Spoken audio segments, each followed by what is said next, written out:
Lionel's number 8008 steamer, the cheaper Chessie Steam Special, on this episode of Toy Train Tips and Tricks. The summer of 1976 had been an exciting time for American rail fans. Not only had dozens, perhaps even 100 locomotives of all shapes and sizes been decorated in special paint schemes celebrating America's bicentennial, but the American Freedom Train, a traveling museum of American history led by classic steam locomotives, had toured the nation and had been visited by more than 7 million spectators.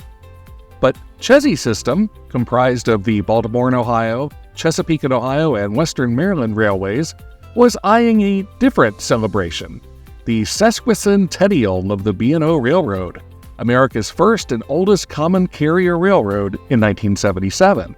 Several officers for the Chessie System had suggested that a special steam-powered train would be very appropriate for B&O's birthday as well, but others were skeptical of the cost.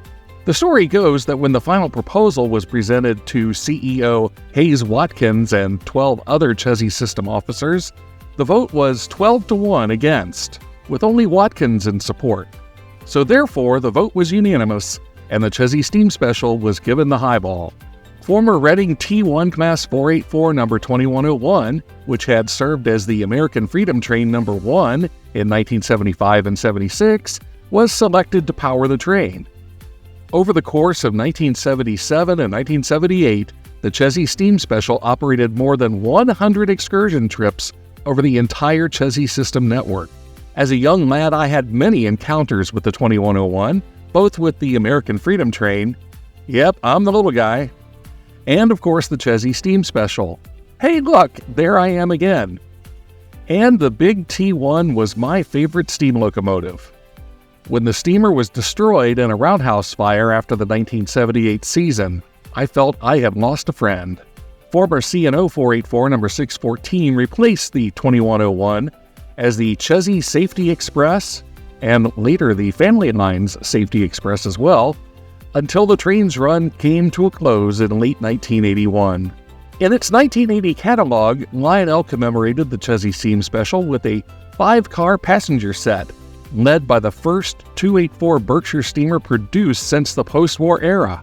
But that wasn't the only Chessie steamer in the Lionel catalog that year. The number 61052 Chesapeake Flyer starter set was also led by a Chessie System steamer, a blue 442 with headlight, smoke, and a diecast shell.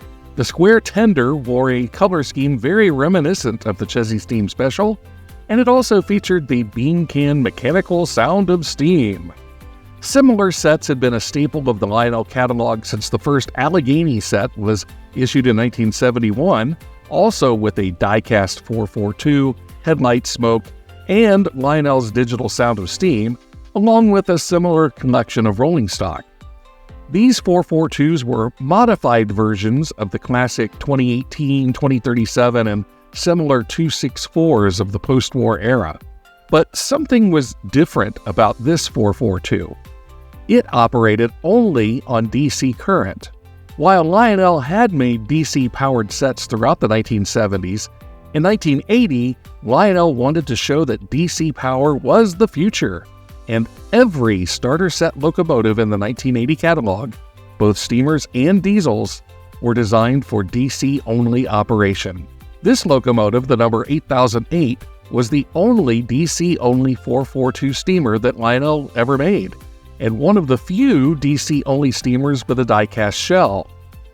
In the end, consumers did not agree that DC power was the future, and these locomotives are generally shunned by collectors and operators today. The end result is the number 8008 is a perfect choice for those of us who love the Chessie Steam Special but lack the large layout or the large bank account needed to acquire one of the Berkshires or any of the later productions of the Chessie Steam Special. Apparently, there are a number of us in these categories, as this locomotive, and the tender in particular, can be difficult to find. In fact, with its colorful and generally accurate color scheme, the tender often sells for more than the steamer itself. Lionel made another Chessie System starter set steamer, the number 8403, in 1984 and 1985, but this steamer's tender was decorated with a simple Chessie System text against a blue background, a far cry from the colorful tender on the 8008. I found this example on eBay. Both the tender and the steamer are a little more banged up than I would prefer, a few scrapes and scruffs, but the asking price of only $25, I couldn't expect them to be pristine. Plus, after a little bit of cleaning and some touch-up, they're going to look pretty good, I think. The first problem I noticed was a missing roller pickup. In my scrap box are the remaining hulks of several dead Lionel 242 steamers that I've picked up over the years, and this one became my parts donor for this simple project.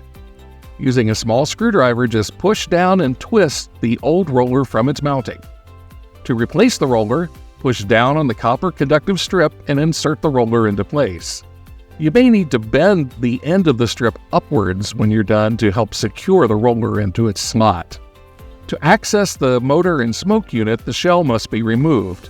First, remove the single screw from the top of the boiler. I chose to disconnect the side rods, first by removing the two L brackets at the front of the valve gear, and then the screws that attach the top of the valve gear mechanism. For most maintenance chores, these steps are unnecessary, as you will see. Then I removed the screws holding the aluminum mounting plate for the pilot truck. This is a necessary step for most maintenance. You will now have access to the smoke unit and the headlight assembly, and you'll be able to wiggle the motor out of its place as well. To access the motor, rotate the wheels and pull until the valve gear comes free from the steam chest assembly. Now you can clearly see the DC can motor and note the lack of any type of reverse mechanism. This is because DC motors change direction by polarity changes from the DC power pack itself. Later Lionel and other models do use DC can motors, but they have a circuit board to rectify the AC power and to provide directional control and sometimes even sound. This model uses the same frame as an AC-powered version, and you can see where the reverse unit would have been on a standard model. Likewise, the smoke unit and headlight assembly are the same as those used on other MPC-era 242 and 442 steamers. In fact, the electrical contacts for the electronic sound of steam system are in place on this unit. The headlight is a push-in type. I've not yet found a direct LED replacement for these. For now, I'm replacing burned-out bulbs with examples from my scrap box. With the shell fully separated from the motor, it's a good time to give it a mild bath with lukewarm water and very mild dishwashing soap. This will take off the dust, grease, and grime without harming the paint. I also used a damp cloth to clean any gunky residue from the motor area at this time. Then I tested the headlight and smoke unit assembly to make certain it worked properly. Before testing the motor, I used a 1/4-inch socket to detach the remaining side rods. That kept them out of the way while the motor was running. I clamped one DC power lead to the frame and touched the other to the pickup rollers, and everything worked. Then I applied a light coat of grease to the gears and worked it in. Then it was time for reassembly. Everything went back together in reverse order. Be sure to ground the headlight and smoke unit assembly to the screw on the aluminum bracket at the front of the locomotive. With the mechanical aspects working well, I turned my attention to cosmetic items. I was not happy with the way the yellow stripe on the locomotive was missing in several places. I decided to use a paint marker to touch up the stripe. I found this one at Hobby Lobby. The color is simply marked yellow. The shade turns out to be just a touch lighter than the original, but I think it still looks better than the previous condition of my model. Because yellow tends not to cover well, I applied 2 coats. Likewise, the original blue paint had failed in numerous locations on my model. This paint marker, also from Hobby Lobby, is the navy color. I found this color to be a dead-on match, although the sheen is very glossy. After drying, the glossier parts are hardly noticeable, especially along the edges of the model. And here it is. There are still a few blue spots for me to touch up, but overall, it now looks almost new. And then the classification lights. One was missing.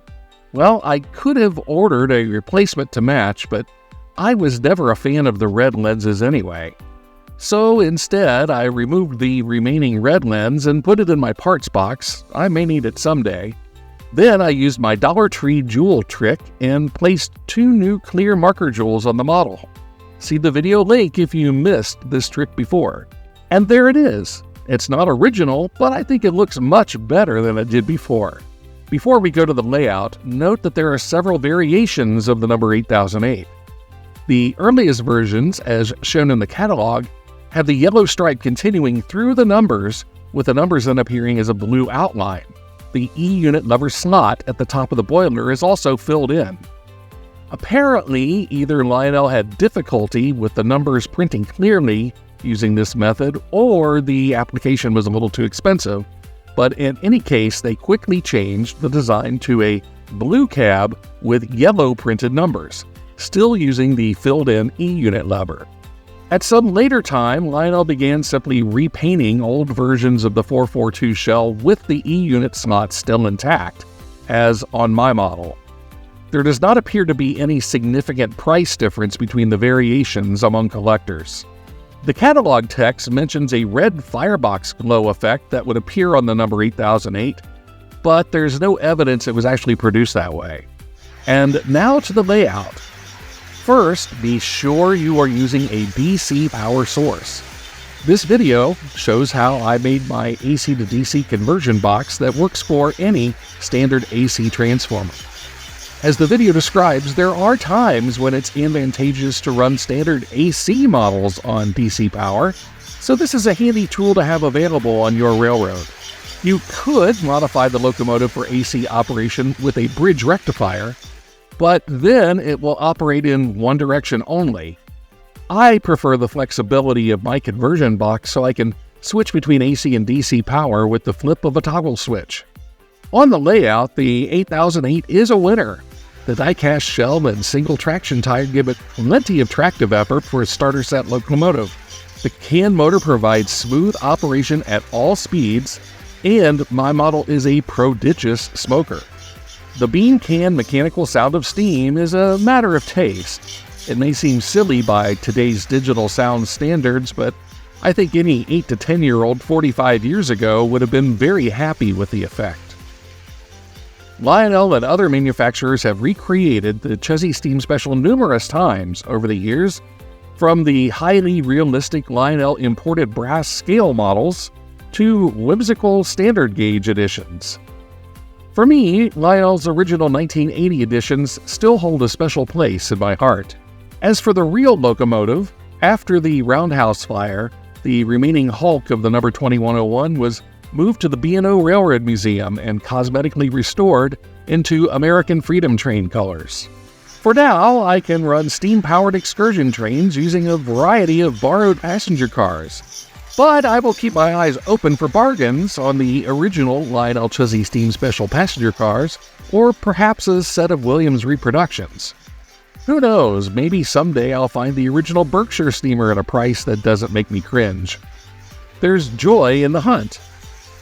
As always, I hope you enjoyed this video as much as I enjoyed making it, and if so, please like the video, share, subscribe, and tell your friends and neighbors. Keep the trains running, whether on AC or DC power, and we'll catch you next time on Toy Train Tips and Tricks.